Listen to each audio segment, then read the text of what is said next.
Hey. Time for another out-of-this-world story from our space. When cheating leads to success, but not for the cheer. With update. Parts of the story had to be edited to keep with roles of the group. So my story is a tough one. It started back on the 10th of February 2020. My best friend of 14 years and her 3-year-old child came to stay with us until she found somewhere new to live. I babysat her kid for her while my husband would take her to the shops to get food. On one occasion, I was walking with her, and she told me how she had been with married men before. "Oh, don't worry. Of course I know your husband's off limits." Everything was okay for a week. Then I noticed something weird. He and her would often go into the kitchen alone, leaving me to babysit her son or watch TV by myself. I never believed anything was really happening, but I did start to wonder. It was odd behavior, though I just figured I was being jealous of the attention he seemed to be giving her. They did, after all, have a little more in common, but I just dismissed this. My husband and I had been together for 9.5 years, married 3 years this May. One night, I walked into the kitchen and they both just suddenly pulled apart from one another. I thought it was weird and told a friend about it, who agreed that it was very odd behavior. My husband told me he was just grabbing a fork for the pineapple he was eating, and being the ever-devoted loving wife I believed in. He was also all too eager to put horror movies on for them to watch if I just said I was considering going to bed.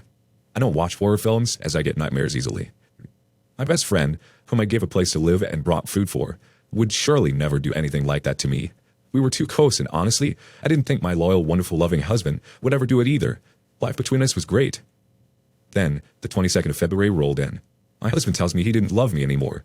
He said he hadn't loved me since before we got married and continued to say things like, "Because of your autism, you'll never change, and I just can't put up with that anymore." And he even told me that he feels we have nothing at all in common. So, after several hours of talking, I leave the house, devastated that my marriage was now over, and I had no idea there was a problem between us. I called up a marriage counseling service after asking my husband if he would be interested in trying it. He agreed. A few days pass. I'm still hopeful we can fix our relationship and get things back on track. I popped back to my house to pick up a few items. I hadn't told him I was coming because it was my house and I didn't think it would matter. As I walked up the path, I saw someone run upstairs. I thought nothing to it at the time. When I opened the door, my BFF's child came to greet me, happy to see me and wanting me to play with his sticker book, like I had been before I left. My husband stood there, a stony expression on his face. He wouldn't let me near him, just pushed me away when I tried to hug him. So I left, feeling rather defeated. A full week and about 3 days passed when I finally asked my husband if he and her had gotten together. Here's the texts that follow. "Hey, our conspiracy theory is flying a lot because of what you and BFF are doing. Have you cheated on me with her? I will believe you if you say you haven't because I know you wouldn't do that. But are you two an item? I know it's a dumb thing to wonder, but a lot of people had just said you have, and honestly, any proof to say I asked. LOL, even friend thought you were cheating. Ha! Who came up with that conspiracy? We're split up now. Anything I do with anyone isn't to do with you anymore.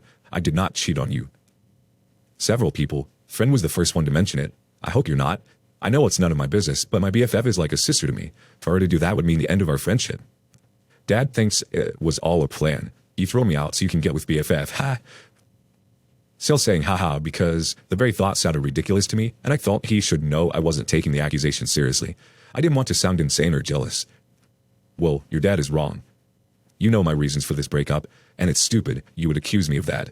But as I said, whatever I do from now on isn't to do with you. So you are? Look, you want an answer. The situation is we have thought about it. Yes, we got together. I was devastated and angry. It definitely meant no chance for us. I had to speak to my BFF. Surely she would feel bad. After everything I'd done for her, could she really have done this to me? Text to the BFF. I opened up my home, give you and your child somewhere to live, and this is how I'm repaid? Oh, you make this sound like this whole thing was planned. It wasn't. So that makes you get together with my husband? Okay, does it? Technically, you two have split up. I can't believe you would betray me like this. I just can't. I don't care. There's things you don't do, BFF, and that's one of them. You stabbed me in the back. I'm not pushing blame, but it takes two people. Yes, I shouldn't have done it. No, I'm not proud of what I've done. And yes, I've been mortally sick about telling you. I know I've lost you as a friend, and other friends too, and that's really terrible. And I really don't blame you for not wanting to talk to me ever again, to be frank. I really am grateful for how much you've helped me over the years, especially now, and thank you. And you certainly didn't deserve this at all. Not gonna cut it, but I'm really sorry. I honestly believe she only apologized because she was caught out. Later that day, I was told that they had started a relationship 2 days after I left the house. I was angry. I hated them both, as she certainly owed me far more than before. Something people said a lot was that I should kick him out and take back my home, but I'm too nice and they both had nowhere else to go. I wasn't going to send them to the streets. The house she was scheduled to move to was a better location for me personally. I suffer from anxiety and agoraphobia, so leaving the house from where I live is very difficult for me. That coupled with not being able to drive is even harder. So I asked my BFF if she could keep my house and I take hers. My house is in a better location for her, and since she doesn't have any problems leaving my house to go out places, it would be better for her than me. It was also a much better location for schools, as there is plenty of choice, and not to mention that her house wouldn't be ready for a few months. She also wouldn't need to decorate. But she said no. I begged her, reminded her of all the things I had done for her, of the fact I gave her somewhere to live, as she stole my husband in return. Back to text messages. BFF, would you help me, please? I've always been there when you've needed me. Please return the favor. After everything I've done for you, you owe me. Please, BFF, I'm begging, please. That's my house. Please, BFF, I gave you my home when you had nowhere else to go. I lost a lot for you. Please, I helped you when you needed it most. I babysat your child while I was there. I was a shoulder for you. Please, I gave you my house. Can you return the favor? Please, BFF, I'm begging you. I'm not giving up that house. Your house is not suitable for our needs. My house was literally built for families to live in. I did you a huge favor and lost a lot for you. Well, it can be suitable for you. Besides, child will grow. Can you at least maybe try and find somewhere else downtown? BFF, it isn't you who is homeless right now. I could have demanded you leave after you stabbed me in the back for all the good I did. Please. I'm sure my husband will be more than happy to help you get the house into the shape you want. I'm desperate. You're not trapped like I am. The messages go on. Frankly, at the time, I knew she would never say yes, but I felt I should point out my entire argument and also felt that it would show just how ungrateful and nasty she truly was. She continued to slag off my house in ways that don't even make sense, saying it wasn't suitable for a child despite the fact that the house is in amazing condition. There's literally nothing wrong with the house whatsoever. She even made fun of the fact that I can't leave the house. I was stuck. I couldn't go home as my husband told me it wouldn't be fair to the child to be in a tense place, so I had to stay with my parents. 2nd of March. My husband wanted to meet me. I forget the exact reason, but I was icy to him. I wasn't going to show any mercy, and I definitely didn't plan on taking it back either. But as we sat in the car talking, he began to sob. This is a man who never cries. He sobbed into my arm and said how much he wanted our lives to go back to normal, how much he regretted getting with my BFF and really wanted us to be on good terms, how he missed me and couldn't sleep knowing I wasn't in his life anymore. So, I chose to give him another chance. I didn't make that choice lightly, however. I knew I had to keep my guard up. He agreed to get himself tested to prove himself to me. He went straight home, broke up with BFF, and stayed at his mother's house for 2 days while my BFF got her stuff together and left for her new home, which was nowhere near ready for her and her young child to safely live in. That night, although I had planned not to, we ended up getting together. That week was both good and bad. I did start to love him again, and I spent a lot of time reassuring him that we are okay, and that I knew that we could make it. He would just smile, just say he hoped so. But he told me on one occasion he still had feelings for BFF. He spent the whole week telling me he loved me, he wanted me, he chose me, and that he really, really wanted our relationship to work. But he felt bad that he hadn't given our relationship a chance to fix itself, and I believed him. I proved a lot to him. That I could change for him. I spent the week making sure he knew that. But of course, it ended, 16th of March. I came home and he was acting weird. I asked him what was wrong, and he told me then, not texts. I have something I should probably tell you, but I don't think you'll like it. Well, you've said that now. Might as well tell me what it is. Well, me and BFF were seeing each other before we split up. She was actually with me while you slept. I shouldn't have been, but I was shocked and angry. I felt he used me after letting him back into my life. I started to cry, though I was holding it back as best I could. Something inside me snapped. In a fit of rage, I kicked a box as hard as I could and broke my toe. I ran upstairs and checked my foot. My husband followed and then brought me back down to put peas on my toes. He didn't tell me that he and her had been texting the whole week, but how much they loved one another. More was said, but I can't remember the entire conversation.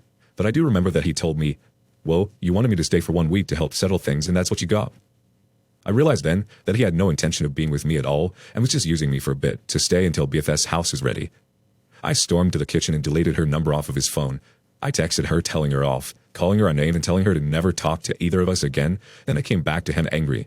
I was hurt and I honestly just wanted to hit him, but I'm not a violent person. I sat down quietly while he went upstairs and started packing his things, telling me he was going to move in with her. The rage built up inside of me. I went upstairs, picked up a photo of us together, and screamed at it. Isn't this a lovely picture? Pity it meant nothing to you. I threw it hard to the ground. The frame broke, but the picture and glass was okay. He got angry and started coming towards me, telling me off for being so immature. He swords past me and I followed, picking up another photo. Oh, and this one, just after we finished our wedding dance practice. And this, where you're making the flowers for a wedding cake? When I dropped that to the ground, it shattered to pieces, oddly reminiscent of my heart and how his nasty words had made me snap. I felt so used and worthless. I just kept screaming at him. How dare you do this to me again, you evil jerk! I can't use the real words on here. I don't like to swear. He really did make me flip. After I calmed, I spoke to his mother and she supported me, angry that he was doing this. She brought him up better than that. So now it's the 18th. I had a message from him saying I was one step from being an abusive wife. I never once laid a finger on him or even tried to. Frankly, it is laughable because he has hit me in the past and I've never been violent like that in my life. Due to my ADHD, I've had anger problems in the past, but it never led to violence. I was always kind and attentive to his needs and was there for him when he needed me. But looking back on it now, I see he was just using me. I want to clear this up. Before all this happened, life with him was great. We rarely argued. We were always enjoying games together and always on the same page. We were the type of couple who could finish one another's sentences. We were planning on children, and my family loved him like one of their own.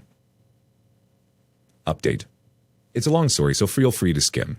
I was looking for this story the other day for someone who had asked, and when I found it, I read to and realized just how delusional I had become with that man. It made me sad because in the year that followed, I quickly realized how toxic our relationship truly was. He had me believing everything was my fault, that I was weak and I couldn't do anything. I had severe agoraphobia to the point I couldn't leave the house, and I was terrified of being alone. He did play on that, and on some occasions tortured me with it. He did terrible things to me as well on a regular basis, and gaslighted often too. Now I'm free. I'm headstrong. I'm out there. I've gotten a job. I've gotten a lot fitter. I've started college to retake my GCSEs. I'm taking driving lessons. All these things he said I could never do. I can now walk anywhere and everywhere, as well as take buses I'm unfamiliar with. Trains not so much. I have queue-phobia with them due to an accident as a kid. Now here I am, succeeding, without that useless waste of space, so I hear is still doing the same rubbish. No job because gaming all day, ignoring his girlfriend, scrounging money off of his mother for endeavors he never bothers with, and the rest. AKA, I wasn't the problem he made me out to be. Sadly, it's not over yet. While we are divorced, he is refusing to sign the clean break agreement and pay his share of the divorce. Why am I posting this? Well, I just want to say that just because someone cheats doesn't mean the world is ended. It could mean your life is just beginning. Let's get some reaction from the community. Canuck starts us off. You really lost nothing and only won. It came with pain and betrayal, but in the end, you won. You got better while he is still facing his poor life, not being able to get better. There are people who want to encourage their partner to be better because they know that their relationship will benefit from it. And then there are people like your ex who want to drag their partner down with them because they are afraid that their partner might realize that they are not doing them any good. Good thing is, this is now the problem of your ex-BFF and no longer yours. Go on like you are currently doing and be proud of yourself. Haunting Row 3961 says, You rock. Read through your backstory and I'm so thrilled for you. An award for design, tackling your acrophobia, huge win, getting a job, getting back to education. Wow, in a short span of time you have just aced so many things. As soon as the dead weights were off, you have just taken off, onward and upward. Truly impressed. Wishing you more successes in life. Okay, on to the next story. Wife left me for a friend, then regretted her decision. Once upon a time, there lived a young couple, Shin and he. They were college sweethearts and got married a few years after graduation. Like most couples, they had their ups and downs, but were happy in general. They moved from state to state to enhance their jobs and careers. One day, they ended up working for the same company. Like most young couples, Shin and he enjoyed doing things together. They had many common friends, and one of them was Micah. One day, Micah divorced. He felt sorry for him. She asked Shin if Micah could hang around with them to ease the pain of loneliness of the divorce. Shin agreed. Micah often came over for dinner and spent weekends at their apartment. Not only did they see each other at work, they went hiking, traveled, attended concerts, and did many things together. One Christmas, the couple flew to visit their parents and even brought Micah along. This went on for about a year until Shin found a new job. Shin was consumed with the new job as it demanded a lot of attention. As a result, he couldn't participate in many of the social activities with he and Micah. As this went on, he and Micah became nearly inseparable. Some people at work often mistook that they were lovers. Whenever they were not physically together, they would be on the phone quietly whispering. They often went out to dinner, then movies, and attended parties without Shin. This went on for about a year. Then he asked Shin if she could have even more freedom to do things with Micah. She wanted to travel and explore the world with Micah. In response to his wife's request, Shin quietly moved out so he could pursue her new interest, though they were technically still husband and wife. A few months later, he lost her job. She found a new one, but in a different state, and had to move there. Shin eventually found a new girlfriend and filed for a divorce. He wanted to come back to Shin. She said she didn't love Micah, and he was only a friend, and it was Shin whom she loved. But Shin was determined to sever the tie. He was going through what Micah was a couple years prior. Micah found a new job with the same company that he was working for and moved there. They became co-workers and again lived in the same city and state while the divorce was being finalized. According to he, Micah was trying to console her the same way she did him. A few months later, the divorce was finalized. He got sick and was unable to work. Micah was always there consoling her. After a couple years, Micah proposed to he and wanted to marry her to assist her through sickness and distress and support her financially. He reluctantly agreed because she knew Shin would never come back, but she still loved him. Micah said, "I know you still love Shin, but I love you nevertheless." He found consolation and comfort in his words and companionship. Shin married his new girlfriend and moved on. Is it a happy love story ending for he and Micah? Yes, he and Micah are right for each other. No, he and Shin should remain married. Micah is the hero and Shin is the villain. The hero always gets the girl. The friendship and bond between he and Micah is beautiful. Shin was right to move on. Micah had ulterior motives. Shin should have never let Micah move into the relationship. On to the next story. I don't know what to believe and I need help. My girlfriend went to visit one of her girlfriends in college this weekend, and she's been ghosting me the whole week prior and while she was there. She was getting shit-faced drunk every day and night she was there. Yesterday, I got a terrible phone call from her while I was at work, telling me she had been raped, and I immediately started sobbing. I'm being as supportive and attentive as I can to her, and I feel terrible. The night it happened, there was a game that day, and everyone went to the bars after the game. Her girlfriend was with her at the time, but had left her to go have sex with other men that previous nights. She was practically stranded in a town she wasn't familiar with by herself. She was still at the string of bars, and I know this because I was tracking her out of my worry for her. She wasn't responding to any of my texts, but she was still on her phone. She replied maybe once that night, and I responded with a picture. Got no reply. She eventually responds with a picture of her smiling in a car, all seeming to be looking at someone. This was at 5 a.m., and I had just gotten off work. I was thinking, why is she still up? Is she okay? And that was the end of that. I don't know what to believe, and it's a really hard situation for me because I can't get any answers. I undoubtedly believe that she was raped, and I feel absolutely horrid. But nobody dragged her into a car unwillingly to take her to this house. She had to have made a decision to leave the bars with someone. I'm stuck. I don't know if she had the intent of cheating, and it went farther than she intended it to go. I need advice because this is something that I've never dealt with before, and I can't talk to her about it because it's such a sensitive topic. I just have a gut feeling that something is wrong and something isn't adding up. Okay, let's check in with some reactions. Admirable Ad 801 says, "Buddy, it's easy. She was raped. You support her. You tell her to open a criminal case. She'll be sent for medical exam as well as DNA tested for male semen.